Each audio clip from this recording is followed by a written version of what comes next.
If you thought DICE was setting out to tell lesser-known stories about World War II in Battlefield 5, it turns out that they've set out to revise lesser-known stories in order to fit a modern socio-political agenda. Regarde Idrissa. Nous sommes des rois.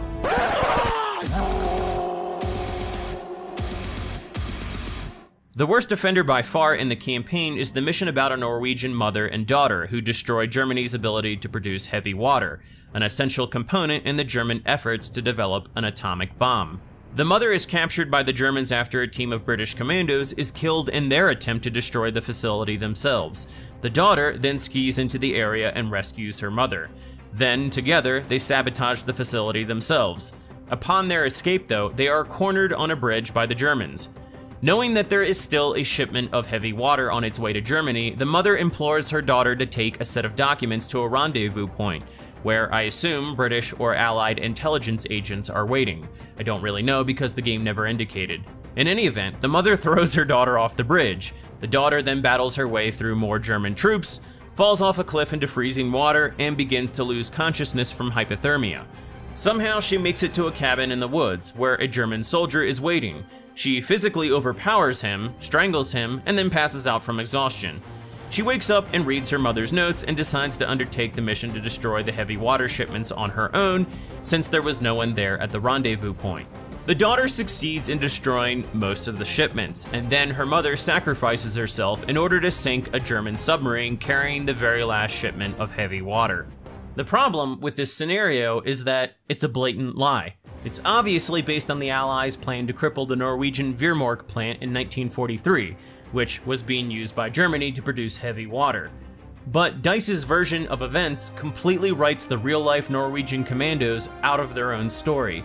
The crippling of the Viermark plant was orchestrated by the Combined Operations Headquarters starting in October 1942. The plan originally consisted of two parts. The first, Operation Grouse, would drop a group of Norwegian commandos into the area as an advance force. Later on, a team of British engineers would land in the area via military gliders to attack the plant itself. This was Operation Freshman. On October 19, 1942, a four-man team of Norwegian commandos parachuted into the region. They skied over a considerable distance to the Viermark plant, where their job was to memorize the layout and gather intelligence. On November 19, 1942, Operation Freshman commenced. Two airspeed Horsa gliders, towed by Handley Page Halifax bombers, each carrying two pilots and 15 Royal Engineers of the 9th Field Company, 1st British Airborne Division, took off from England and headed off to Norway. Now, the towing of gliders had always been hazardous, but in this case it was made worse by the long flying distance to Norway and poor weather conditions, which severely restricted visibility. One of the Halifax tugs crashed into a mountain, killing all 7 aboard. Its glider was able to cast off, but crashed nearby, resulting in several more casualties. The other Halifax eventually arrived at the vicinity of the landing zone. Although the weather conditions had substantially improved by then, it was still impossible to locate the exact landing zone, owing to the failure of the link between the ground and aircraft beacons. With fuel running low, the pilot decided to abort the operation and return to base. Shortly afterwards, however, they encountered heavy turbulence, and the tow line snapped. The glider made a crash landing, not far from where the other glider had crashed. Sadly, the Norwegians were unable to reach the crash sites in time, and the survivors eventually came into the hands of the Gestapo and were all executed under Adolf Hitler's commando order. This part DICE got right. German soldiers were under orders to kill any British commandos they captured, even if they surrendered. And yes, this violated the terms of the Third Geneva Convention regarding treatment of prisoners of war. With the Germans now on alert, the surviving Norwegian commandos decided to hide out in the mountains and await further instructions from the Allies. They survived on moss and lichen during the winter until just before Christmas they were finally able to kill a reindeer. Since British authorities were aware that these commandos were still alive, they decided to mount another operation with them. On the night of February 16, 1943, Operation Gunnerside began with an additional 6 Norwegian commandos dropped in by parachute. They landed successfully and rendezvoused with the other Norwegians. The combined team then made final preparations for their assault on the plant, which was to take place on the night of February 27th or 28th, 1943. Following the failed attempt of Operation Freshman, the Germans had placed mines, floodlights, and additional guards around the plant. While the mines and lights remained in place, security of the actual plant itself had slackened somewhat over the winter months. However, the single 246-foot bridge spanning the deep ravine, 660 feet above the river Mana, was fully guarded. Thus, the force elected to descend into the ravine, ford the icy river, and climb the steep hill on the far side. Fortunately, the Allies had a Norwegian agent within the plant who supplied detailed plans and schedule information. The commandos used this information to enter the main basement by a cable tunnel and through a window. Inside the plant, the only person they came across was a Norwegian caretaker, who turned out to be very willing to cooperate with them. The team then planted explosive charges on the heavy water electrolysis chambers, and attached a fuse allowing sufficient time for their escape. The charges detonated, the electrolysis chambers were destroyed, and the commandos escaped, all without firing a shot or harming anyone. Now, remember that submarine that the mother had sacrificed herself in order to destroy the last shipment of heavy water? My guess is that its real-life counterpart was the SF Hydro, a Norwegian steam-powered railway ferry that operated on Lake Tinn in Telemark. Its primary purpose was to transport raw materials and fertilizer from the Norsk hydro plant across the lake to the port in Skien. The plant had begun to produce heavy water also, but the production area was located under 7 stories of reinforced concrete, so bombing it was out of the question. Eventually, the Germans canceled production there though, and decided to move the remaining heavy water supply to Germany. The resistance found out about this and moved to sink the SF Hydro, which was to carry the very last shipment of heavy water across Lake Tinn. And on February 20th, 1944, the SF Hydro was successfully sunk. But again, in this instance, we know it was a group of Norwegian men who sank it. The story is quite sad actually, because they went out of their way to minimize civilian casualties, and despite their best efforts, 14 Norwegian civilians were killed. I'm honestly a bit taken back by how brazenly DICE rewrote all of this. As far as I know, Operation Grouse, Freshman, and Gunnerside are common knowledge in Norway. The other campaign missions are arguably just as scandalous. Under No Flag asserts that the British Special Boat Service was made up of criminals and cutthroats. Now, I didn't know anything about the SBS prior to having played Battlefield 5, so it's a good thing I decided to do a little research. The real Special Boat Service was founded in July of 1940 by a commando officer, Roger Courtney. Courtney became a commando recruit in 1940 and was sent to the Combined Training Center in Scotland. After he couldn't sell his commander there on the idea of a folding kayak brigade, he got a kayak and used it to infiltrate a military ship anchored nearby in the harbor. He climbed aboard undetected, wrote his initials on the door to the captain's cabin, and stole a deck gun cover. He was then promoted to captain and given command of 12 men, the very first Special Boat Service unit. Now, if you read about the SBS recruitment process, they were almost entirely comprised of volunteers from the Royal Marines, not prisons. Why DICE would write the Royal Marines out of their own history is a mystery. Because you're Billy Bridger. You are the son of big, bad, horrible Arthur Bridger. I'm Arthur fucking Bridger. Give me the fucking money. DICE's other mission, Tigre, is by far the most accurate of all the stories they tell. You play as a colonial African soldier fighting to retake southern France during Operation Dragoon in 1944. These African colonial troops were known as Tigre Sénégalais, which basically means Senegalese skirmisher. Now, the nomenclature Senegalese is a little misleading though, because not all of them were actually from Senegal. They came from all over West and Central Africa, but Senegal was where the 1st Regiment was formed in 1857 by the French colonial powers, so the name stuck. During World War II, the Tirailleurs Sénégalais fought in Libya, on the island of Elba, the Battle of France in 1940, and they also took part in Operation Dragoon in 1944. DICE's depiction of them, however, seems to play fast and loose with history, once again in order to further an agenda. For example, upon arriving in France for the very first time, Deme, the protagonist, says this. On disait, nous sommes français. Nous sommes français. Mais une fois en France,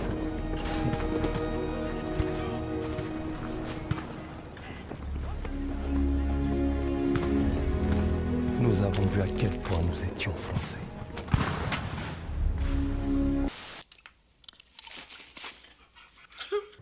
This feels like an appeal to modern-day Third World immigration politics. Given the recent behavior of French President Macron and his fervent rejection of nationalism, I have little doubt that a scene like this will pull on the heartstrings of many French NPCs. What is your plan? My plan? Yes. I haven't planned yet, but I wish.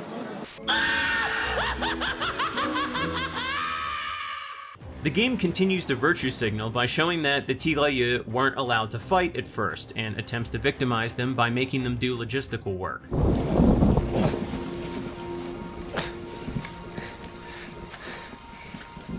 On va faire ça jusqu'à quand? Jusqu'à ce qu'on ait fini. C'est tout? C'est tout ce que l'on va faire? Écoute, les choses ici sont différentes.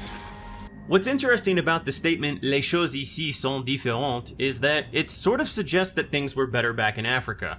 But of course, that's not what DICE was trying to convey here. The scene plays on the popular, mostly American sentiment that not letting blacks fight in World War II was itself a form of oppression. The thing is, the French really didn't have any issues letting non-white colonial troops fight, and the French units in World War II were not segregated. Secondly, there were literally millions of white Europeans doing the same exact type of logistical work that we see these Africans doing here. Now, were they oppressed? Many will argue that tirailleurs were all involuntary conscripts. Now, putting aside that many of them did volunteer, how morally abhorrent is it to spare conscripts from frontline combat? This isn't to say that people under French colonial rule had no grievances, but if you were a second-class citizen drafted against your will, how upset would you be to get handed a shovel instead of a rifle? It's almost as if the leftist argument is that second-class citizens should be first-class cannon fodder. The virtue signaling gets worse though when Idrissa tells his friend Deme not to shoot a fleeing German soldier. The context is clearly meant to portray these African troops as being morally superior to Europeans. This is then followed up by a sequence wherein captured black troops are executed by Germans because their commander didn't want to see them anymore. Now, to be fair, there are documented accounts of some Germans randomly executing tirailleurs sénégalais after the Battle of France in 1940. For example, a group of 70 white Frenchmen in tirailleurs sénégalais were captured at Chasselet after they had attacked the Germans from a church. The men were racially segregated, and the blacks summarily executed by machine gun fire. The thing is, several white French officers were executed as well for trying to defend their black troops.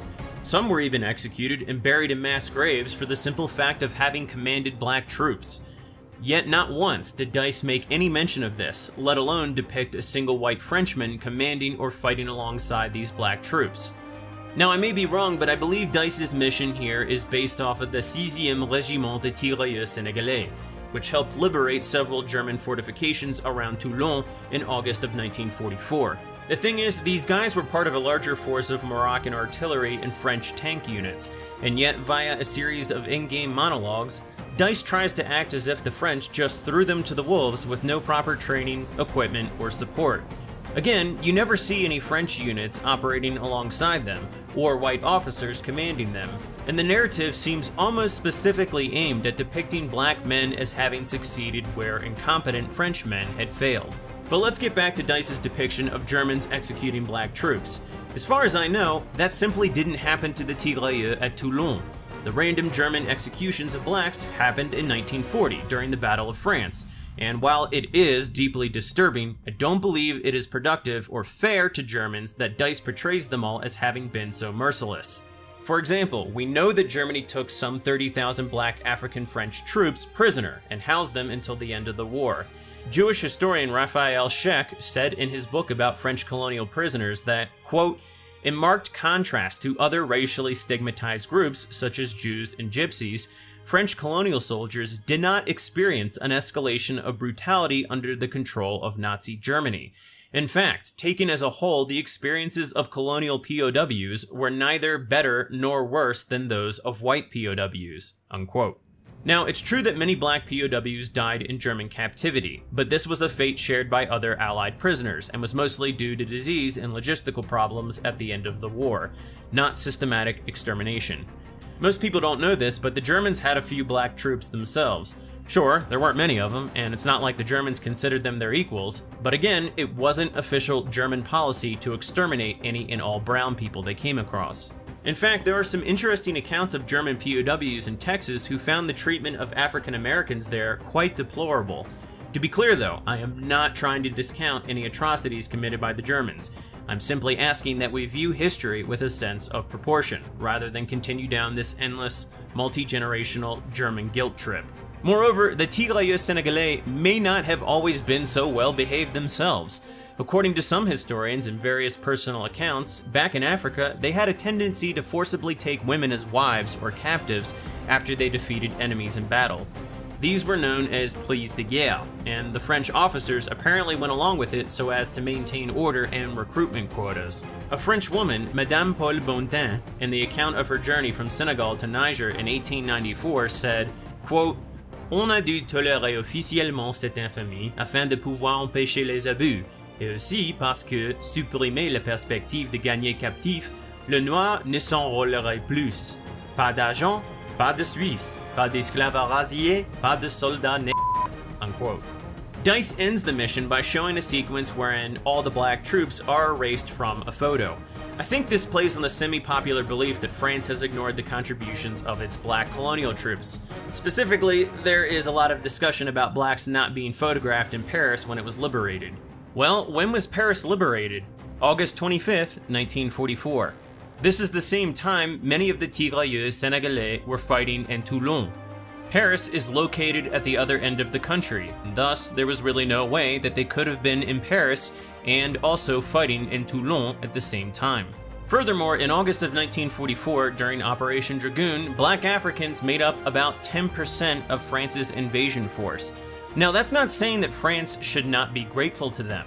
But if we look at the war with a sense of proportion, France probably owes more gratitude to the British and the Americans, who by July 24th of 1944 had suffered 120,000 casualties in the invasion of Normandy, which was what directly led to the liberation of Paris, not Operation Dragoon. That said, there was an internal memo sent from the American General Walter B. Smith to French command 5 months before the liberation of Paris, concerning which French division should lead the Allies into the city. Quote, "It is highly desirable that the French division should be composed of white personnel," which points to the 2nd Armored Division, which has only 1/4 native troops, and is the only French division which could be made 100% white, unquote. Now, this is likely where DICE got the idea to erase blacks from photos, and to an extent it's true, although the French and the Americans never doctored any photos. What happened is that Leclerc's 2nd Armored Division replaced all its African troops with Portuguese and Spanish volunteers before leaving Morocco for England. This was not a case of black troops fighting to liberate France and then being replaced right at the last minute before they got to march down the Champs-Élysées.